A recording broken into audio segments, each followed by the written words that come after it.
Video दिसणाऱ्या प्रत्येक वस्तूची लिंक आज मी तुम्हाला देणार आहे। तर नमस्कार मंडळी, सकाळी लवकर उठले होते, वातावरण खूप छान होतं, सागर घराबाहेर गवत उपटत होता आणि पप्पा मासे कापून देत होते। मी घरची सगळी कामं आवरली, चमच्याभर तूप खाल्लं, रेडी झाले आणि सरळ इंदापूरसाठी निघाले। येऊन मी अगोदर बँकेमध्ये पोहोचले, बँकेतली सगळी कामं केली। त्यानंतर मी पोलीस स्टेशन समोरून अण्णांशी भेटले, कारण आम्हाला कचेरीत जायचं होतं। आज कचेरीत गेलो पण कचेरीतली काही कामं नाही झाली। तिथून माघार येताना मला रस्त्याकिनारी भरपूर सारी नकली झाडं दिसली, पण आज काही एक पण झाड नाही घेतलं। पुढे आल्यावरती बस स्टँड समोर ही फुलांची रोपटी विकायला आली होती, 70 रुपयाला एक रोपटं ह्या हिशोबाने।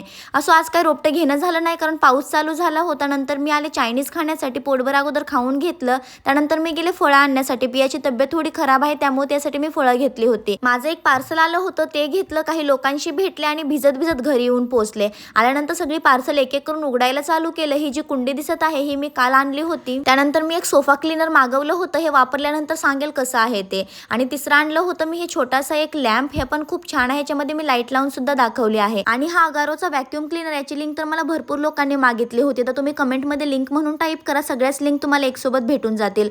असो पियाची तब्येत काही बरी नाही, त्याच्यामुळे मी संध्याकाळी तिला चिंदादेवीला घेऊन गेले होते डॉक्टरांकडे। Thanks for watching.